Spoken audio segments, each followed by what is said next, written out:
আজিমপুরে দিনে দুপুরে ডাকাতি, মালামালের সঙ্গে শিশুকে নিয়ে গেল দুর্বৃত্তরা। নেপাল থেকে বাংলাদেশে বিদ্যুৎ সরবরাহ শুরু। জানাবো কৃতকর্মের জন্য জনগণের কাছে ক্ষমা চাইবে কি আওয়ামী লীগ। পেঁয়াজের ঝাঁজ এখন আলোতেও, ক্রেতাদের নাভিশ্বাস। এবং সর্বশেষ জানাবো বিদ্যুৎ খাতে হরিলুটে হাসিনা বিপু সহ যেসব রাঘব বোয়াল জড়িত। শুনছিলেন সংবাদ শিরোনাম, এবারে বিস্তারিত। আজিমপুরে দিনে দুপুরে ডাকাতি, মালামালের সঙ্গে শিশুকে নিয়ে গেল দুর্বৃত্তরা। রাজধানীর আজিমপুরের একটি বাসায় দিনে দুপুরে ডাকাতি করতে ঢুকে মালামালের সঙ্গে এক শিশুকেও নিয়ে গেছে দুর্বৃত্তরা। পুলিশের লালবাগ বিভাগের ডিসি মোহাম্মদ জসিমউদ্দিন গণমাধ্যমকে বলেছেন, ডাকাতি করতে এসে দুর্বৃত্তরা বাচ্চা নিয়ে গেছে। শিশুটির মা সরকারি চাকরি করেন, তারা আজিমপুর এলাকায় ভাড়া বাসায় থাকেন। এ ঘটনায় পুলিশের একাধিক দল কাজ করছে। ঘটনার পর ফুটফুটে শিশুটির ছবি সহ একটি পোস্ট ছড়িয়ে পড়েছে ফেসবুকে। যে বাসায় ডাকাতি হয়েছে তার গৃহকর্ত্রীর এক সহকর্মী পোস্টে লিখেছেন, Azimpur medical staff quarter Lalbagh টাওয়ারের পাশে গলি থেকে আমার অফিস কলিগ ফারজানার বাসায় ডাকাতি হয়েছে। ডাকাত জিনিসপত্র ও একমাত্র বাচ্চা নিয়ে গেছে।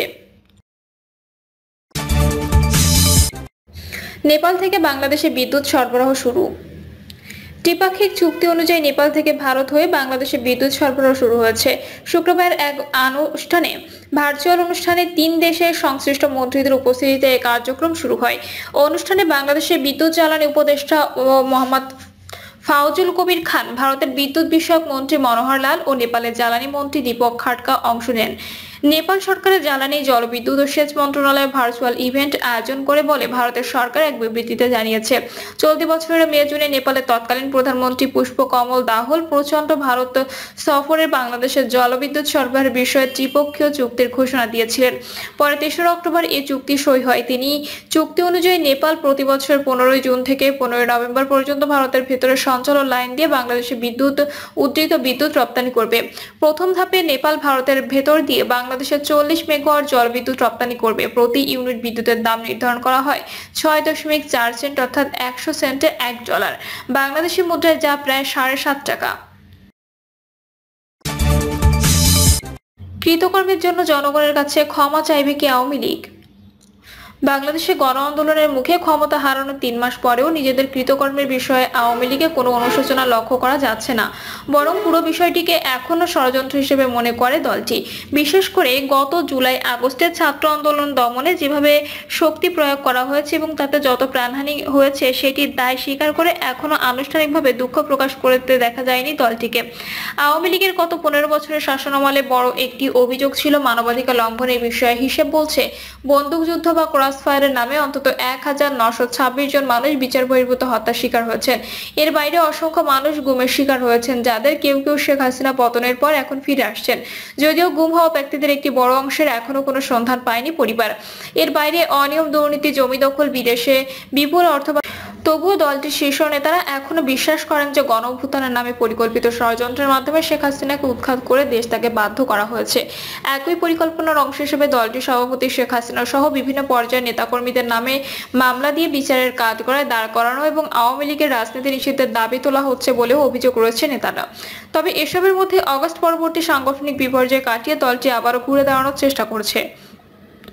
দেশে বিদেশে আত্মগোপনে থাকা নেতাকর্মীদের মধ্যে ইতোমধ্যে যোগাযোগের একটি নেটওয়ার্ক তৈরি হয়েছে বলেও জানিয়েছেন নেতারা। তৃণমূলে কেউ কেউ এলাকায়ও ফিরতে শুরু করেছে। কর্মী সমর্থকদের মনোবল চাঙ্গা করতে গণঅভ্যুত্থানের 3 মাস পর সম্প্রতি আনুষ্ঠানিকভাবে প্রথম কর্মসূচি দিতে দেখা গেছে আওয়ামী লীগকে। তবে এখনো সরকার বিরোধী আন্দোলনে নামার পরিকল্পনা করছে। শীর্ষ নেতাদের কেউই স্পষ্ট করে কিছু বলেনি, বরং দ্রব্যমূল্য, আইন শৃঙ্খলা নিয়ন্ত্রণ সহ বিভিন্ন ইস্যুতে সাধারণ মানুষের মধ্যে এখনো যে হতাশা ও অসন্তোষ দেখা যাচ্ছে, সেটির সামনে আরো বেড়ে অন্তর্বর্তী সরকার কতদিনে জনসমর্থন হারায় আপাতত সেটি দেখার অপেক্ষা করছেন তারা। তবে বিদেশে আত্মগোপনে থেকে শীর্ষ নেতাদের বাংলাদেশে কর্মসূচি ঘোষণা করা নিয়ে দলটির তৃণমূলের নেতাকর্মীদের অনেকের ক্ষোভ দেখা গেছে। তারা বলছেন, এর মাধ্যমে তারা দেশের নেতাকর্মীদের আরো বিপদের মুখে ফেলছেন। যদিও বিশ্লেষকরা বলছেন, সরকার ব্যর্থ হলেও নিজেদের কৃতকর্মের জন্য জনগণের কাছে ক্ষমা না চাইলে মাঠে রাজনীতিতে ফেরা আওয়ামী লীগের জন্য কঠিন হবে। পেঁয়াজের ঝাঁজ এখন আলুতেও, ক্রেতাদের নাভিশ্বাস। নিত্যপণ্য আলু ও পেঁয়াজের দাম এখন ঊর্ধ্বমুখী। বাজারে এখন প্রতি কেজি আলু বিক্রি হচ্ছে 70 থেকে 75 টাকা কেজি দরে, যা গত মাসে 55 থেকে 60 টাকা ছিল। দেশি পেঁয়াজের দাম 110 থেকে 120 টাকা থেকে বেড়ে 140 থেকে 150 টাকা উঠেছে। তবে ভারত থেকে আমদানি করা পেঁয়াজ 120 টাকার মধ্যে পাওয়া যাচ্ছে। পেঁয়াজের ঝাঁজ আলুতে থাকায় ক্রেতাদের নাভিশ্বাস উঠেছে। বাজারে গিয়ে ক্ষোভ প্রকাশ করেছেন তারা। এই দুই পণ্যের দামের বিষয়ে কারওয়ান বাজারের পাইকারি ব্যবসায়ীরা বলছেন, আলু পেঁয়াজের মৌসুম এখন শেষের দিকে। প্রতি বছর এই সময় দাম বাড়ে, তবে এবছর শুরু থেকে দাম চড়া। এরপর এখন বেড়ে আরো বাজার অস্থিতিশীল হয়েছে। সবজি, ডিম, মুরগির দাম কমায় ক্রেতাদের মনে যে স্বস্তির সাথে তা শেষ হয়ে যাচ্ছে এই দুই পণ্য কিনতে গিয়ে। ক্রেতারা বলছেন, আলুর দাম 70 টাকা। মাসে একটি পরিবারের 5 কেজি আলু আর 5 কেজি পেঁয়াজ কিনতে খরচ হবে 1000 টাকা।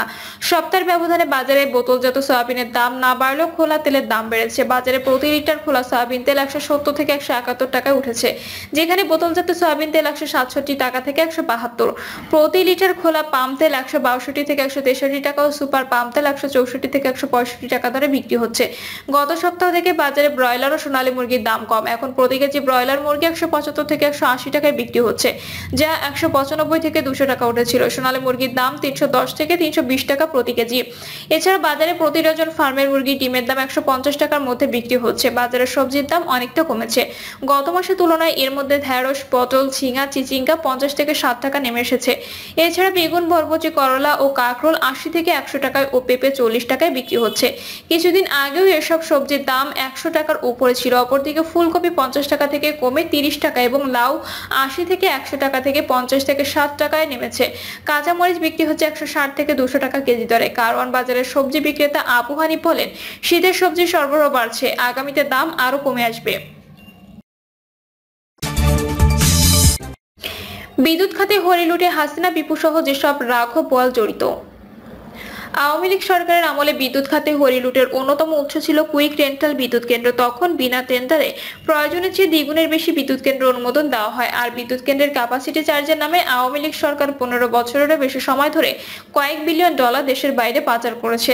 আর এই কাজটি করেছে ক্ষমতাচ্যুত আওয়ামী লীগ সরকারের বিদ্যুৎ, জ্বালানি ও খনিজ সম্পদ মন্ত্রণালয়ের দায়িত্বে থাকা তৎকালীন মন্ত্রী, প্রতিমন্ত্রী, উপদেষ্টা, বিদ্যুৎ বিভাগের সচিব, পিডিবি চেয়ারম্যান সহ বিদ্যুৎ বিভাগের শীর্ষ কর্মকর্তাদের সিন্ডিকেট। এর মধ্যে বিদ্যুৎ প্রতিমন্ত্রী নসরুল হামিদ বিপু ছিলেন মূল হোতা। আর সিন্ডিকেটের গডফাদার হিসেবে কাজ করেছেন পতিত সরকারের সাবেক জ্বালানি উপদেষ্টা তৌফিকি ইলাহি চৌধুরী ও সাবেক মুখ্য সচিব আবুল কালাম আজাদ ও আহমেদ কায়কাউস। সরাসরি সিন্ডিকেটকে সহায়তা করেছেন পিডিবির সাবেক চেয়ারম্যান প্রকৌশলী মাহবুবুর রহমান ও খালেদ মাহমুদ চৌধুরী। এই সিন্ডিকেটের বিশেষ আইনে বিনা দরপত্রে প্রতিযোগিতা ছাড়াই তৎকালীন সরকারের ঘনিষ্ঠ ও আওয়ামী লীগ সমর্থক ব্যবসায়ীদের রেন্টাল, কুইক রেন্টাল বিদ্যুৎ কেন্দ্র স্থাপনের সুবিধা দেয়।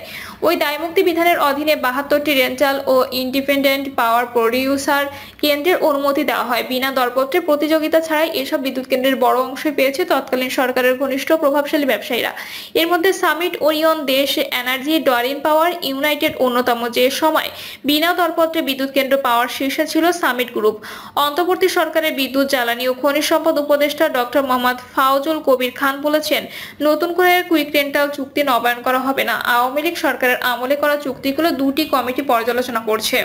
কমিটির পরামর্শের ভিত্তিতে আমরা কাজ করব। এই বিষয়ে যথাযথ চিন্তা করেও বিপিডিবিকে সিদ্ধান্ত বলে দিয়েছে। একইভাবে বিদ্যুৎ কেন্দ্রে বসিয়ে রেখে জরিমানার পরিবর্তে উল্টো কেন্দ্রের ভাড়া নিয়েছে বেসরকারি খাতের ফার্নেস তেলচালিত বিদ্যুৎ কেন্দ্রগুলো। জানা গেছে, চুক্তি অনুসারে মেরামত ও রক্ষণাবেক্ষণের জন্য বছরে 10% সময় নিজেরা বন্ধ রাখতে পারে একটি বিদ্যুৎ কেন্দ্র। তার মানে 100 মেগাওয়াট সক্ষমতার একটি বিদ্যুৎ কেন্দ্র বছরে 836 ঘন্টা বন্ধ রাখতে পারে। এর বাইরে বন্ধ রাখার সময় কেন্দ্র ভাড়া পাবে না, বরং জরিমানা দিতে হবে তাদের। কিন্তু 2.5 বছরের বেশি সময় ধরে বিদ্যুৎ কেন্দ্র বন্ধ রাখা হলেও এই হিসাব করছে না বিপিডিবির কর্মকর্তারা বলছেন, বেসরকারি বিদ্যুৎ কেন্দ্রের বকেয়া বিল জমতে থাকায় তারা বিদ্যুৎ কেন্দ্র চালাতে অস্বীকৃতি জানাতে থাকেন। তাদের দাবির মুখে বিদ্যুৎ কেন্দ্র বন্ধ রাখার সময় হিসাব না করে 2022 সালের জুলাই থেকে বিদ্যুৎ বিল দিচ্ছে পিডিবি।